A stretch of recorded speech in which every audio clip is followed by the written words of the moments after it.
Halo semuanya, kenalin aku Jelita Sriwijayanti dari Prodi Ilmu Komunikasi Universitas Dianuswantoro. Dalam video kali ini, aku mau membahas salah satu topik penting di dalam mata kuliah leadership, yaitu motivasi dalam kepemimpinan. Kita bakal ngelihat nih gimana sih teori-teori motivasi itu bisa ngebantu pemimpin dalam menggerakkan tim, sekaligus gimana teori ini masih sangat relevan di dunia kerja dan organisasi mahasiswa saat ini. Nah, yang pertama, apa sih motivasi itu? Terus gimana perannya dalam kepemimpinan? Nah, motivasi adalah dorongan atau kemauan dalam diri seseorang untuk melakukan sesuatu. Dalam konteks kepemimpinan, motivasi adalah alat utama yang digunakan seorang pemimpin untuk menggerakkan timnya agar mencapai tujuan bersama. Tanpa motivasi, visi, dan perencanaan, pemimpin itu gak bakal bisa terwujud. Maka, pemimpin yang baik bukan hanya mengatur, tapi juga menginspirasi dan membangkitkan semangat anggotanya. Lanjut, terus apa sih hubungannya motivasi dan kepemimpinan? Kepemimpinan adalah bagian dari manajemen. Namun, perannya lebih pada pengaruh dan inspirasi. Pemimpin itu manajer yang tidak hanya mengelola, tapi juga menggerakkan. Seorang manajer bisa membuat rencana, tapi seorang pemimpin harus bisa membuat timnya mau menjalankan rencana itu dengan semangat. Disinilah motivasi menjadi sangat penting. Bahkan dalam model POAC atau Planning, Organizing, Actuating, dan Controlling, di bagian actuating hanya bisa berjalan jika individu dalam organisasi termotivasi. Seperti kutipan ini, kepemimpinan tanpa motivasi ibarat mobil tanpa bahan bakar. Salah satu teori motivasi yang paling populer adalah teori kebutuhan dari Abraham Maslow.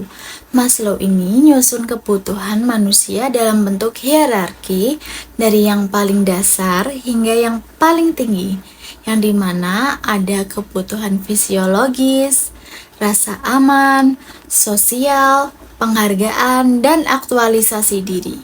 Sebagai pemimpin, penting untuk mengenali di mana level kebutuhan tim kita berada, agar bisa memberikan dorongan yang tepat. Misalnya nih, ada mahasiswa baru yang bergabung di organisasi, mungkin lebih butuh rasa aman dan diterima secara sosial dibandingkan langsung diberi tanggung jawab besar. Betul gak? Lanjut, ada teori dari Frederick Herzberg yang membagi dua jenis faktor yang memengaruhi motivasi kerja. Yang pertama itu ada hygiene factor, seperti gaji, lingkungan kerja, dan keamanan. Ini tuh memang gak memotivasi secara langsung guys, tapi kalau gak terpenuhi bisa menurunkan semangat kerja kan? Yang kedua, ada motivator faktor seperti penghargaan, pencapaian, dan tanggung jawab. Inilah yang benar-benar mendorong seseorang untuk memberikan performa terbaik. Jadi, pemimpin tuh harus memastikan kondisi kerja baik sekaligus memberikan tantangan dan pengakuan agar tim tetap termotivasi.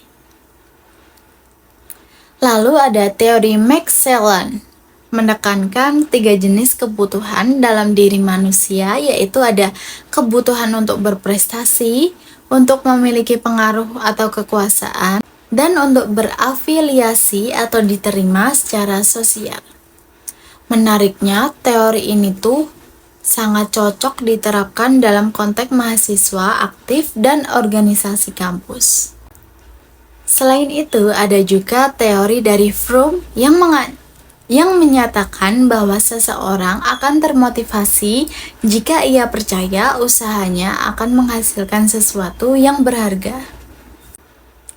Terus ada model Porter-Lawler yang menambahkan bahwa motivasi dipengaruhi oleh persepsi keadilan atas hasil kerja. Artinya, orang akan bekerja keras jika merasa perlakuannya adil dan sesuai dengan kontribusinya. Dalam materi ini juga dijelaskan bahwa seorang pemimpin perlu menguasai 4 keterampilan utama, yaitu ada conceptual skill yang dimana kemampuan mental untuk mengkoordinasikan dan mengintegrasikan seluruh kepentingan dan kegiatan organisasi. Lalu ada human skill yang dimana kemampuan untuk bekerja sama yang serasi, memahami, dan memotivasi orang lain, baik secara individual maupun kelompok. Lalu ada administrative skill, yang dimana seluruh keterampilan yang berkaitan dengan perencanaan, penyusunan kepegawaian atau personalia, dan pengawasan. Lalu, yang terakhir nih ada technological skill yang dimana kemampuan untuk menggunakan peralatan-peralatan, prosedur-prosedur, atau teknik-teknik dari suatu bidang tertentu seperti produksi, akuntansi, permesinan, penjualan, promosi, dan sebagainya. Lalu, menurut saya, teori-teori motivasi seperti Maslow, Herzberg, dan Maxwell masih sangat relevan dengan dunia kerja saat ini karena mampu menjelaskan berbagai kebutuhan manusia yang mempengaruhi kinerja. Kelebihannya, teori-teori ini mudah dipahami dan bisa langsung diterapkan dalam lingkungan kerja maupun organisasi. Namun, kekurangannya beberapa teori seperti Maslow ini bisa terasa sangat kaku dan Herzberg sulit untuk diukur secara objektif. Nah, kalau dari sudut pandang aku sebagai mahasiswa dan calon pemimpin muda, kita bisa menerapkannya dengan memberi tanggung jawab yang sesuai, memberikan apresiasi, dan menciptakan suasana kerja yang mendukung perkembangan pribadi setiap anggota tim. Lalu kalau mau bicara tentang ada nggak sih tokoh yang bisa dijadikan referensi atau yang bisa memotivasi kita sebagai calon pemimpin? Nah, ada guys. Kalau menurut aku, tokoh yang saya angkat sebagai studi kasus dalam penerapan teori motivasi ini adalah ada Pak Erick Thohir. Dia adalah Menteri BUMN Republik Indonesia sekaligus pengusaha sukses yang pernah memimpin klub sepak bola Inter Milan. Dalam perannya sebagai pemimpin di dunia korporasi maupun pemerintahan, Pak Erick ini nunjukin gaya kepemimpinan yang kuat dalam aspek motivasi kerja tim, reformasi, dan pencapaian target tinggi. Kalau kita kaitin sama teori Maxwell, Pak Erick ini memiliki dorongan kuat dalam 3 hal. Yang pertama itu berprestasi. Itu terlihat dari tekadnya melakukan transformasi besar di tubuh BUMN.